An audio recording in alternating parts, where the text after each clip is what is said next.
Next on Sooner Sports Pad, basketball season officially starts tomorrow, which means that this place behind me is going to be packed. Our analysts will break down what you can be watching for this upcoming season.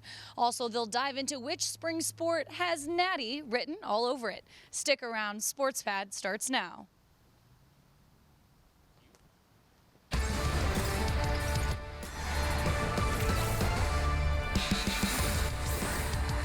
Welcome to Studio D on the campus of the University of Oklahoma. This is Sooner Sports Pad, brought to you by OU Health. And now, here's your host, Abbi Bennett. Thanks for tuning in to Sooner Sports Pad. I'm your host, Abbi Bennett. And standing next to me, you might have seen them before, our amazing analysts, Alyse and Audrey Goodson. Well, Sooner football had a bye week last week, but they are back on the gridiron this week in Waco against the number 18 Baylor Bears.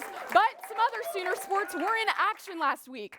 Volleyball had a doubleheader over the weekend against Iowa State and fell in 4 sets on Friday and Saturday night.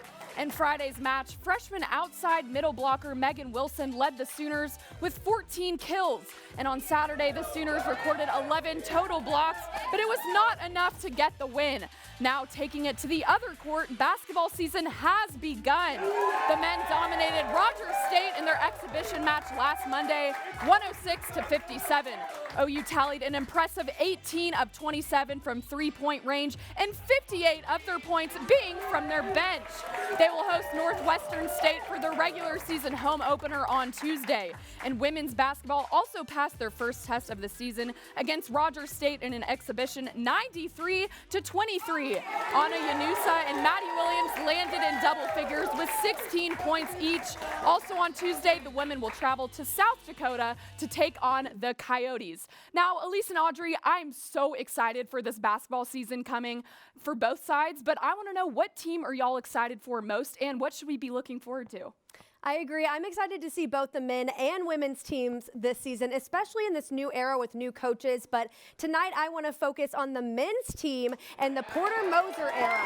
Now, it's never easy to replace a coaching legend like Lon Kruger, but coming into a program after a Final Four appearance may help ease the struggle a bit.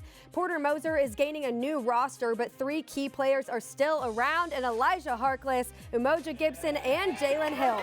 The transfer portal was also a friend of the Sooners, and while the team will have to continue to build chemistry and trust in each other and in their new coach, it seemed to work pretty well in that exhibition game as the Sooners dominated Rogers State 106-57. Now, they played with confidence, they were aggressive, and from the looks of that game, they did not look like a new team in my opinion, and I think Porter Moser has done a really great job of bringing in fan participation.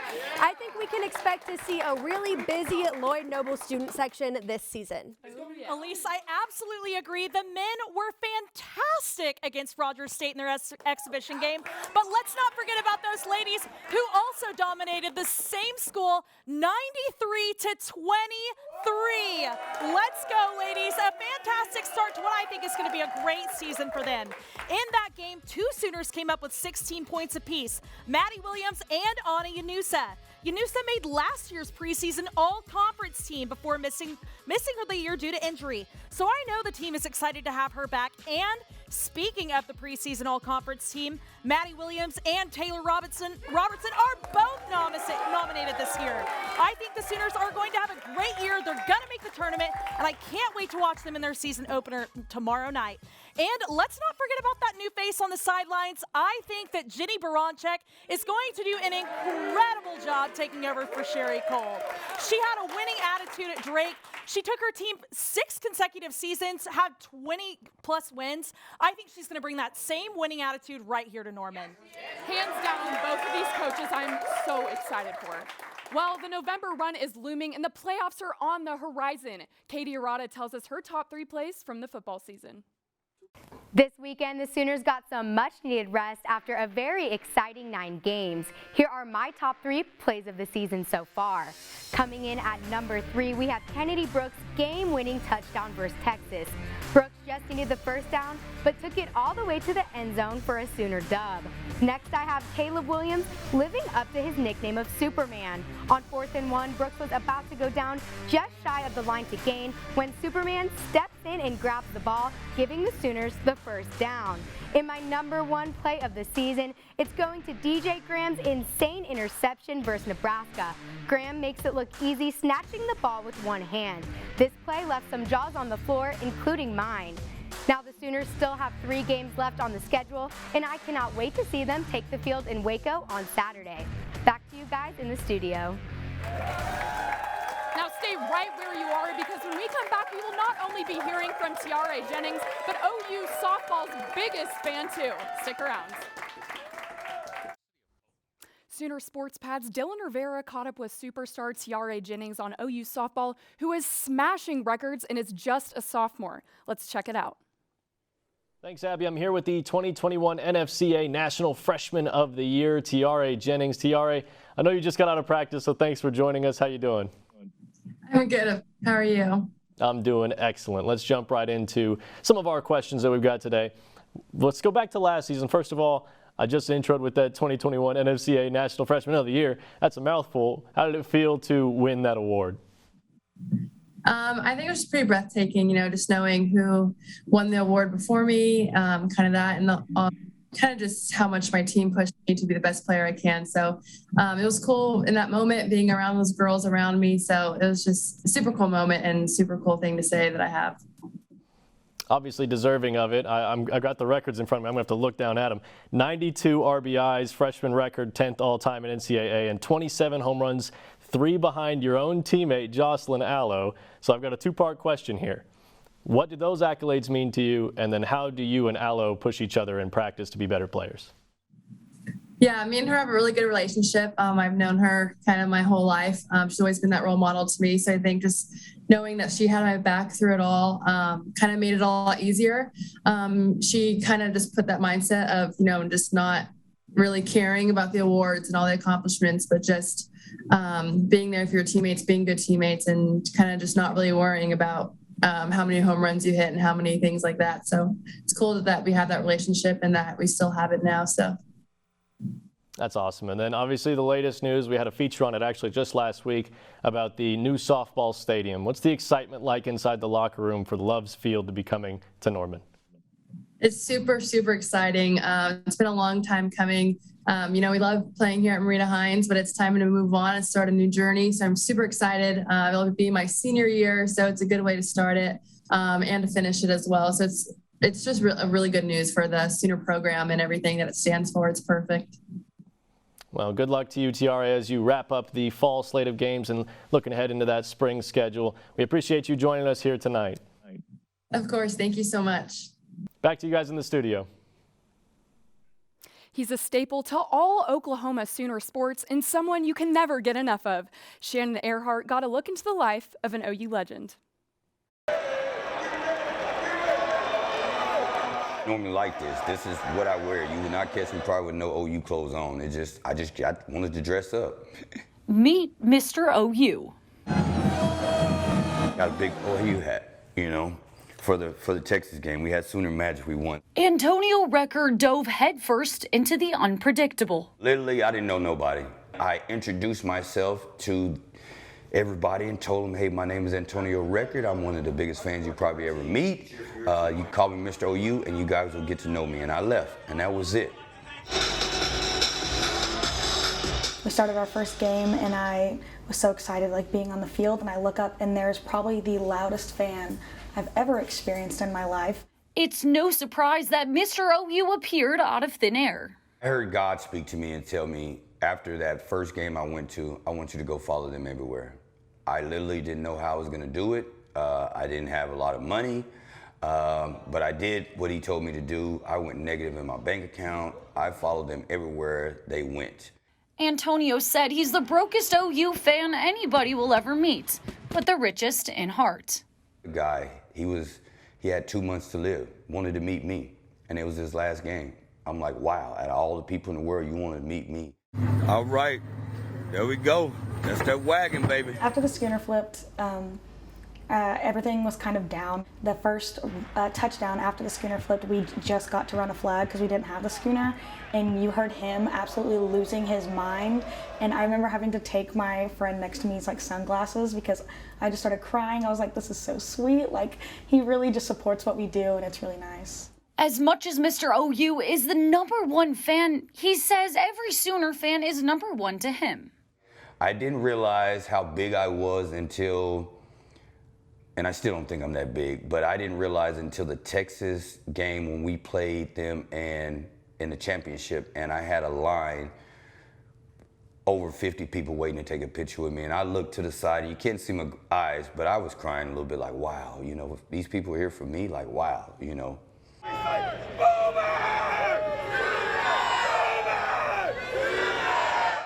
Whether it's on the field, court, or ice, his presence, some say, unhinged. When you don't hear him screaming or singing, there's something missing from the game. The players, you know, they get excited. Like, I'm like, you guys about to go make millions of dollars. You know, I come to see you. Yes, Mr. OU bleeds crimson and cream, but he does have another task at hand. I just love going around making people smile and happy. You know, if I can make you smile, joke, dance, an older person, a younger person, and you get another game experience in, then I think I did my job.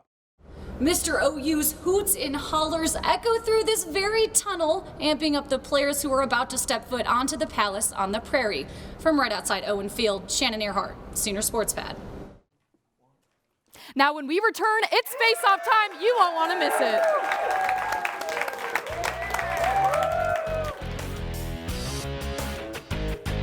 Welcome back. Well, I've been talking about spring sports in action, many with impressive records in several rings. But I want to know, what team do you see winning a natty this year? Well, there is one spring sport that's like a well-oiled machine, and with one of the greatest coaches of all time, a stacked roster, and the momentum of coming off of a national championship, I think that OU softball has a great chance to win another natty this year. It all starts with Collegiate Player of the Year Jocelyn Allo coming back for her 5th season. Allo led the nation with 34 home runs, and her runner-up was teammate Tiare Jennings, who had 27. The team had a record-breaking 2021 season, finishing 56-4. Also returning for the Sooners are 3 All-Americans and Jada Coleman, Kinsey Hansen, and Grace Lyons. And just a reminder, last season, the Sooners set NCAA records in team batting average, team slugging percentage, on-base percentage, home runs, and runs scored. So I could go on and on about the leadership and the mentality of this team, as well as just the individual players. But I think everyone knows that with a team as stacked as this, getting another national championship is not a reach. Alyse, I loved watching the Women's College World Series last year, and I think it's so awesome that we just got to have Tiare Jennings on our show. But another spring sport I could see taking home a natty is the OU men's golf team. The Sooners just finished out their fall season with 5 top 3 finishes, 2 tournament victories, and a unanimous #1 ranking, which is going to carry over when they pick back up on February 13th. Not to mention, Chris Goddard is the Big 12 golfer of the month, and just wait for it, the #1 golfer in the entire nation right now. Although last year's stars Quade Cummins and Garrett Rebound are no longer with the Sooners, they've got some guys who are going to step up. Stephen Campbell Jr., Logan McAllister, Jackson Dowell, and Drew Goodman have all looked really good this fall. I think they're going to pick up right where they left off from the fall when they come back in Puerto Rico on February 13th.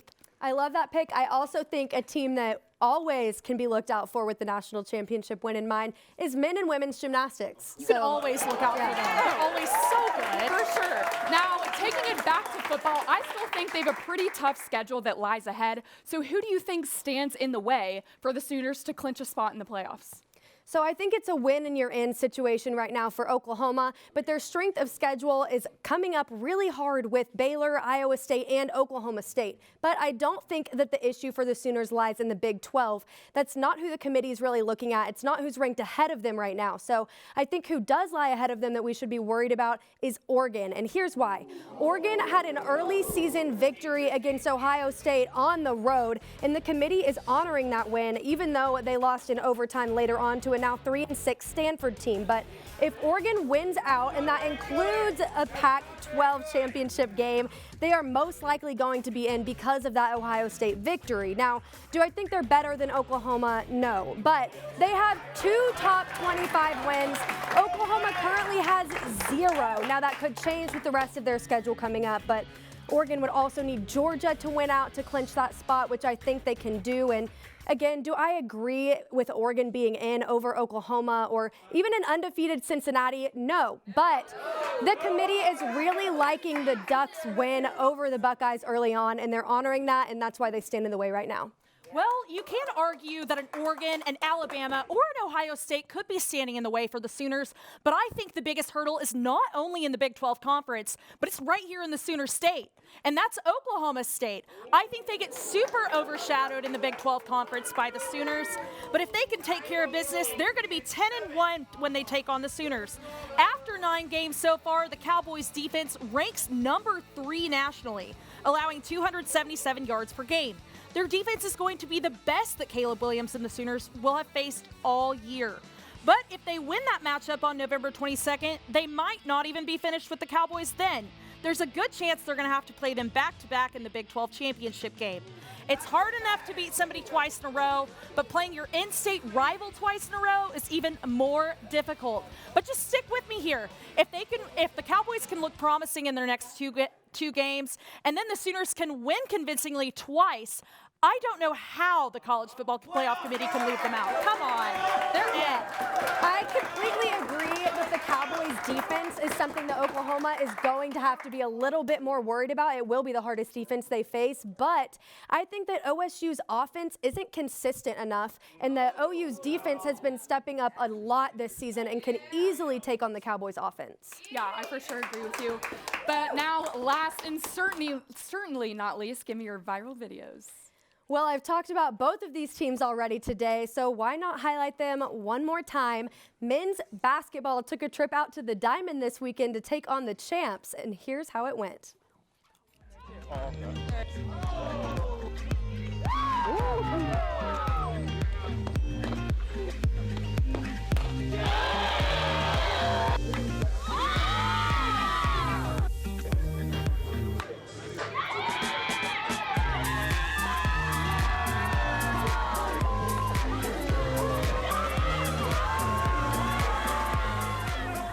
Well, there may be a reason that OU softball holds the national championship title in that game, so the boys may need to stick to the hardwood, but it looked like they had fun, and who doesn't love some Sooner spirit? Well, we thought we had seen all the foxes that we were going to see this college football season at OU Texas, but this Saturday, that proved not to be the case. Let's check it out. A 4-legged intruder took center stage at the USC-Arizona State game. He runs to the sideline, and there he goes up into the stands. But he just keeps on going, and where does he go? He's lost in the crowd. They finally get him out of there, but we can't seem to get him off the field. So security is trying to wrap him up, get him out. Looks like they finally got him. Fans are waving goodbye. I think the Fox is just the unofficial mascot of this college football season. I just want to know how they keep coming into the games. Like, can I please see a ticket? Like, are they scanning them? You know what, Audrey? There just has to be someone traveling, letting foxes free into games. It just doesn't make sense. Okay, but now, audience, it is time for you to vote who you think your face-off winner is. If you think it was Alyse, give it up. Yeah!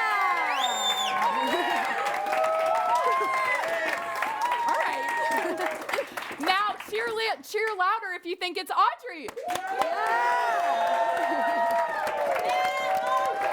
Well, Audrey, since it's your last face-off, I'm going to have to give this win to you. Thank you. But stay where you are, because when we come back, I'm going to give you all the Sooner sports to watch for. Plus, we're going to have some OU trivia.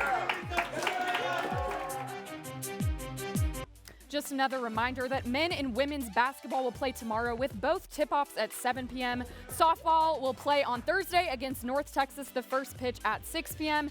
And also on Thursday, volleyball will cross the Red River to face the Texas Longhorns at 7 p.m. And this weekend, wrestling will take on the West Virginia Mountaineers on Saturday. And football will be down in Waco to face the Baylor Bears with an 11 a.m. kickoff. All right, now it's time for some trivia. Let's see if y'all really know your OU spring sports. All right, first question. How many championships does OU women's gymnastics have? 4. Correct! Ooh. All right, 1 point for Alyse. Next question. How many championships does men's gym have? Oh, I actually know this. 12. All right, 2 for Alyse. You really know your gymnastics. Another gymnastics question. Who's the only women's gymnast to win the AAI award for OU? Maggie. Yes, correct. All right, Audrey, let's see if you can get this last question. How many Big 12 titles does OU softball have? Ooh. Kind of a toughie. 16. Close. Higher or lower? 20. Correct. Yes. All right, I'm also going to give this win to Audrey for trivia. This is her last show of this semester. But thank you so much for watching Sooner Sports Pad. We'll be back next week. Good night.